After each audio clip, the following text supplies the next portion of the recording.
Hello and welcome back to Up the Villa podcast and welcome to Transfer Hub, your home of all of Aston Villa's transfer news over the January transfer window. I'm joined by Justin and we've got a bit of news as a transfer window works. You're chilling and then boom, you landed with transfer news, transfer activity. We've had Percy at the back post clarifying things for us today.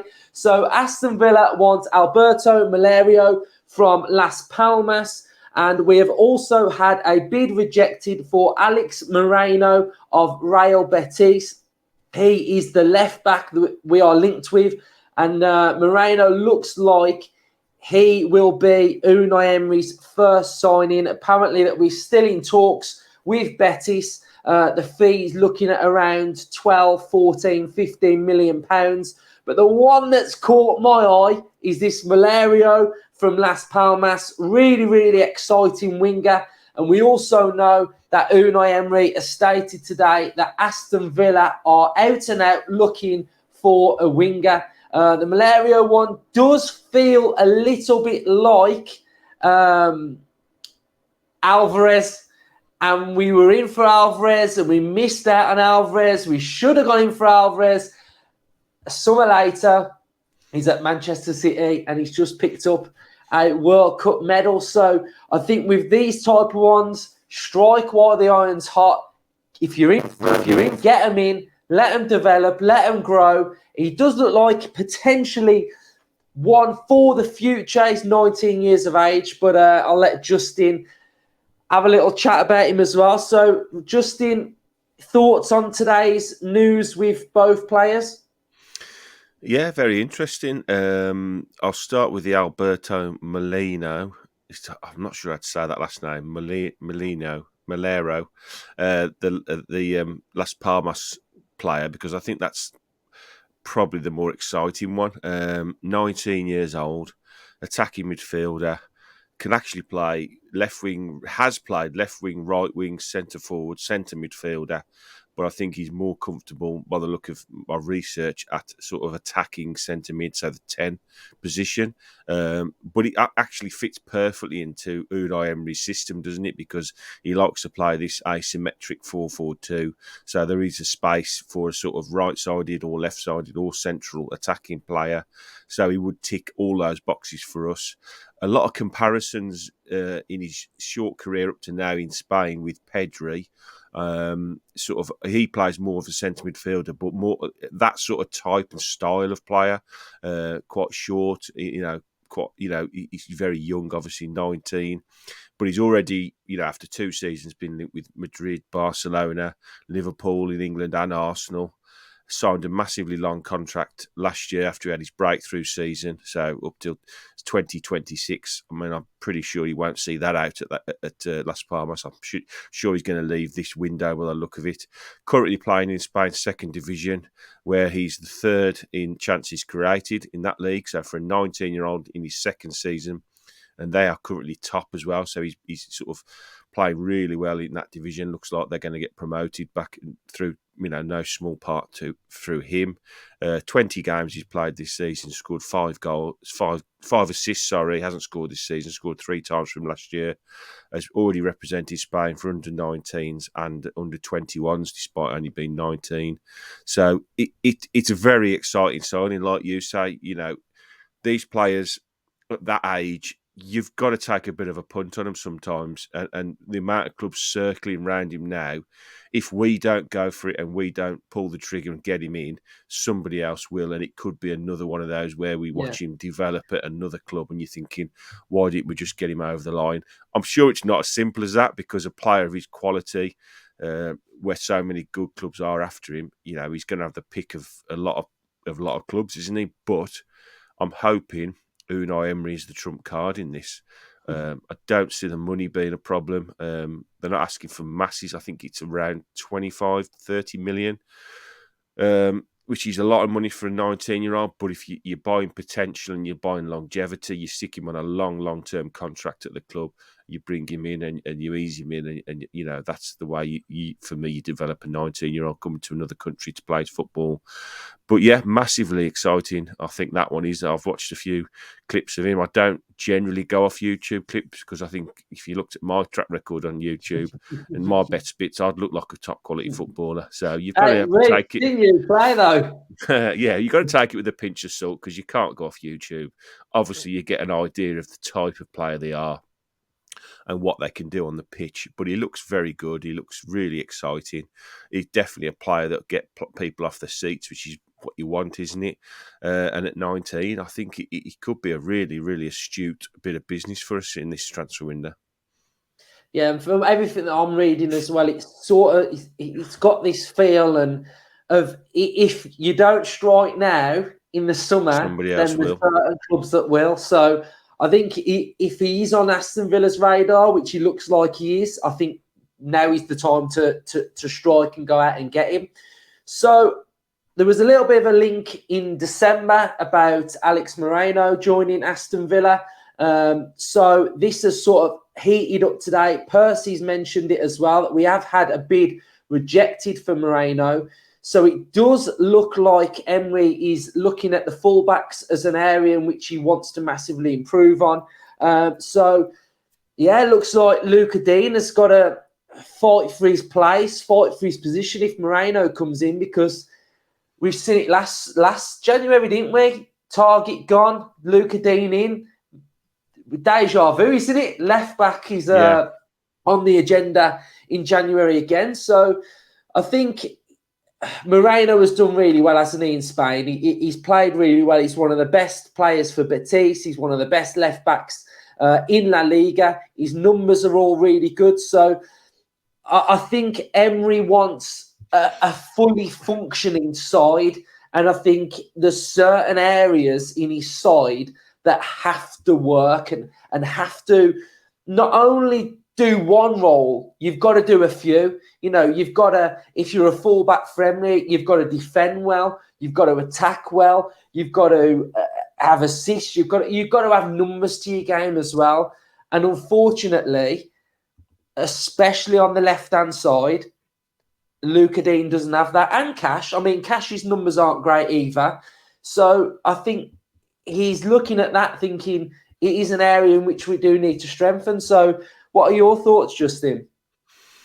Yeah, it's an interesting one because obviously we're currently carrying sort of three, if you like, three left backs. We've got Luca Dean first choice currently. You got Augustinson on loan to cover that position, and then Ashley Young, as we know, can also play there as well. So it's not like we need a left back this window. So this obviously, if we do go ahead and do this deal, points to the fact that it looks like Emery's not happy with what he's got in those positions. So I would think it would probably mean the end of Augustinson's loan if we do bring in a permanent left back, depending on what I suppose Luca Dean's reaction to the signing is. As we saw last year, Matt Targett wasn't prepared to sit and fight for his place. He wanted to move on because he saw his position being taken by Luca Dean, which at the time took, a lot of people were annoyed with, but ultimately it's a professional. It's your job, isn't it? And if you want to move on and you think you've got a better chance of playing somewhere else, then you might have to make that decision. It's your life, your decision. So it's up to Luca Dean. If we do bring this player in, Moreno in, that does he want to stay and fight for his place? I think we obviously need competition there, and we don't own Augustinson, so the obvious one would be to let him go back to his parent club, and then Luca Dean and Moreno fight it out. At 29, I don't see him agreeing to join us unless he's going to be given assurances that he's going to be in the at least starting in the team, because he's not going to come as a backup when he's playing regularly for Betis. He's pretty much an ever present there for the last 3 seasons since he moved there. So it's an interesting one. He's a good defender. He's solid. He's a good tackler. Gets forward well. I saw a good stat on Twitter earlier saying he's in the top 3% of chances created for a left back in the top 5 divisions, which is obviously what we need. You look at his heat map. He's bombs up and down that left-hand side. He's a decent dribbler. He goes past people. So he's sort of got everything we want on that left-hand side. And Luca Dean probably will have to sit, I would think, on the bench and look at what this lad can do and think, I either up my game to get back in or I'm finished at Villa. It's another very interesting signing. I think whilst it wasn't a priority for a lot of people, ultimately we have to trust Unai Emery. He sees them every day in training. He knows what he needs to improve us. And at the moment, it's looking like a left back is high up on his priority list. So it'll be interesting if he does get this one over the line. It's not mega money in the modern age either, 12 million quid. It's sort of quite low, really, for a top quality left back. So it'll be interesting when if he does come in, what he can do for us, because he's moving from a different country as well, which we've known that it doesn't always work out. They either sort of sink or swim, don't they? Coming from different countries, and hopefully he can come over at 29. He's got that experience behind him as well, so he could settle quickly, and he's obviously got the Spanish sort of coaching setup at Villa as well, which you would think would help massively with the settling in period. So it's another very interesting signing, and it looks like we're ramping up pretty quickly, really, to get things done early, which we've done in the last couple of windows, which I like to see. I don't like leaving it to the last minute and end up rushing around trying to sign players. So if we do need only one or two or maybe three, then, let's get them done early and get them in as soon as possible and get them going. Yeah, Moreno looks like that one. If I had to put a percentage on Moreno coming to Aston Villa in January, I'd probably say 80% coming. It's ramping up, isn't it? You don't, Percy don't get involved unless things are very close. I think he was on the radar of Forest. I know they tried to sign about 3,000 players in the summer, but I think he turned down Forest in the summer. So it's obviously a player that's on the sort of radar of maybe a few clubs. But yeah, I think he ticks a box for us now. We need a bit of depth there. He obviously doesn't fancy what we've got, or he wants to maybe put a bit more competition there. He sees him as a real good choice at the moment for where we are. So yeah, I'm just going to back everything that Unai Emery wants, because he's a top manager, isn't he? And if he feels these two lads are going to improve us, then let's get them deals done, get them over the line. And it seems like he's happy striker wise. Yeah, I mean, it's a funny one, Danny Ings, isn't it? Because when he's not in the team, everybody's like, get him in the team. And when he plays, people get a bit fed up with him because, but he scores goals, doesn't he? Danny Ings scores goals. That's what he's done his whole career. We shouldn't be surprised by the fact that he gets a chance and he puts it away. I think what I am always a little bit surprised about is just how good a footballer he is. I mean, we saw that ball he put over for Bailey on I forgot what day of the week it is, the amount of games we've got coming and going against Wolves. And it was like watching Harry Kane, wasn't it? How many times have you seen Harry Kane drop deep onto the halfway line and pick a 30-yard ball over the top for, say, a Son or someone else to run onto? It was a beautiful pass. So I'm thinking maybe that it could be time for maybe Ings to start and maybe drop Watkins into the Bailey role and try that out. But I still wouldn't be surprised if we signed a forward in this window either. So it's down to what he sees, what he's watching in training, what he thinks, how he thinks they're doing in games as well. So that's the only other position I think we could see a real marquee signing coming in, if there's one available. They won't do it for the sake of it. We don't need one for the sake of it. That's where we are currently. We've got two decent forwards that'll do us to the end of the season for where we are currently. I'm sure they're good enough to get us in that top sort of 7 or 8. So yeah, unless there's a real top player that they can go and do, they're not going to do it just for the sake of it. They can wait to the summer to get the real marquee player that they want in. Yeah, and Cameron Archer has officially gone on loan as well. So really interesting to see how he does, because he did well at Preston. He did really well.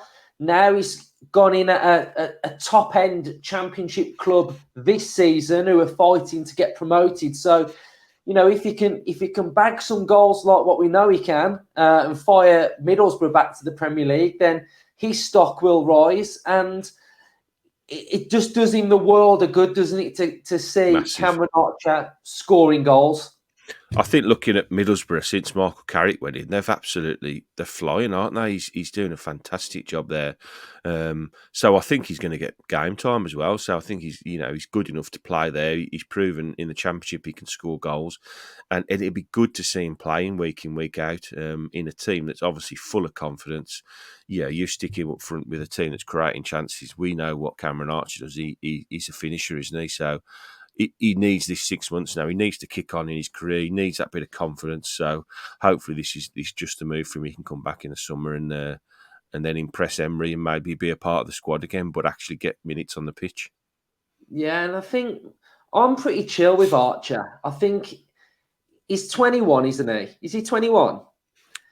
Yes, he's not far I'm away. I sure think he's he's just. 21. So I'm all right because I think Archer could possibly be one of those where 24, 25, 26, he could be playing for Aston Villa still in the senior side. So it's a bit like, I feel like he's going to be like one of those players where you keep thinking, God, he must be getting on a bit now. But then he's one of them that's still so young. And, like Tammy Abraham, he had the loans at Swansea, the loan at Villa.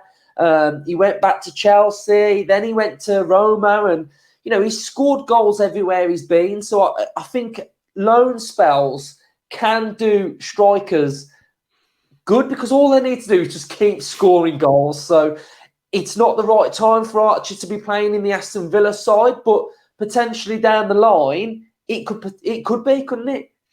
It could be, yeah. I think it's a difficult one at his age and where we are. If we were just promoted, if we were going back 3 or 4 seasons when we just came up and he was coming through at 21, I think he would have been a shoo-in to probably play for quite a few games for us. But my only concern with him going forward is he hasn't made that breakthrough into the first team yet. And that's now with 3 managers that have sort of not, I don't want to say not trusted him to start, but they obviously don't feel like Do he you can not? impact a game. Sorry, do you not think that's been down to league position though? Maybe so. It's a It's pressure. been It's a, it's yeah, been relegation vibes. yeah. Dino, Gerard. The last few seasons we've been down the bottom. I mean, when you don't bring someone like Archer into it, do you? You don't, and it's a pressure of the position we are in. When you're down the bottom, and if you've got Ings and Watkins, and one of them's playing and one of them's not, and you're 20 minutes to go, and you think, right, we need something out of this game. Are you going to put Archer on ahead of Watkins or Ings? That's more than likely got the experience. Yes, Archer's a talented lad, and there's many a times where we've looked and thought, just stick Archer on to just see what he can do. But ultimately, these managers have to make the decision because it's their job on the line at the end of the day, isn't it? And then we've climbed up the table. We're now trying to push for, the top sort of 7 or 8. So it brings a different pressure. It's very difficult there. That's probably the hardest position to break in as a young kid, unless you come in. I mean, Harry Kane took him 2 loans and he came back and he had to sort of work his way off the bench before he got into the Spurs side. So it is incredibly difficult. And I do see us signing a real marquee striker as well, which where does that leave him then? So he's got to go away. He's got to do the business now. We've seen Louis Barry when he came to us. He was like heralded as the next big thing, and he'll break into the first team before he's 18, 19, 20. He's going to score loads of goals. And he's not continually done it on these loan deals. So the first thing you've got to do is go to Middlesbrough, get in the team, score lots of goals for Middlesbrough, impact games, every game he plays in, do really well. Because the manager's got to watch him and say, crikey, yeah, we've got a real talent there. I want him back now in the summer and I want to integrate him into the team and I think he can be a big player for us. But if he doesn't go there and he doesn't do that, it's very difficult. It is breaking into into a Premier League side as a kid coming through. He's so difficult. It's not just a matter of that they've done well as a kid and let's just chuck them in because wherever you are in the league, you're under different kind of pressures. Whether you're in a relegation battle or you're pushing for Europe, but at some point, you've got to give him a go. Otherwise, you're not going to know, are you? So a loan deal is the best option for me. And he's going to be playing at the top end of the Championship. So it'll be very interesting to see how he's get on. I mean, I watched Keenan Davis for Watford, and I know he's just got injured, but he always looks the best player on the pitch for them. Always looks the best player on the pitch. So it's very difficult, very difficult. But we are now pushing into a different era now at Villa for me over the next 3 years, where we're going to be hopefully in the top 6, 7 or 8 positions. So we need high-end players that you can't wait for them to come in and have 7 or 8 games before they settled in. They've got to be doing it from the start, which is why we've seen the likes of Luca Dean possibly being replaced now, who are seasoned internationals that aren't doing it. So, if you're replacing players like that, how hard is it for an Archer to break in or an Irabunen when he comes back? It's very, very difficult. But there's still got to be this pathway for these players to try and get in the team because that's what the owners want. As much as you want to go and sign a £90 million player who's the world class and you get straight in your team, it's just as good to see a player come through the youth ranks. But they've got to be good enough, haven't they? That's the bottom line. Yeah, you mentioned Irabunen. I've seen a little something that apparently Dortmund and some of the top European giants have been watching Irabunen as well. So He's another very good player, isn't he? yeah, and to be fair, I see the Archer thing to Middlesbrough as a bit of a compliment as well, because Danks has now gone to Middlesbrough. So He'd work Danks with is him, wouldn't obviously he? Yeah. winning characters here, saying, you know, Yeah. you want a goal scorer, go and get Cameron Archer, he'll score your goals. Bit like Beale going to QPR, he spotted that Irabunen was good, and you know, Irabunen's not looked out of place at QPR. No. So I think it's complimentary that some of these people have left and then they want these good young players. So I think there's a future for both of them, but, you know, time will tell. So thanks, everybody, for joining us on Transfer Hub. Bit of a roundup of the Villa transfer news of what's going on. If you've enjoyed the video, subscribe, drop it a like and get involved in the comment section down below. Up the Villa. Up the Villa.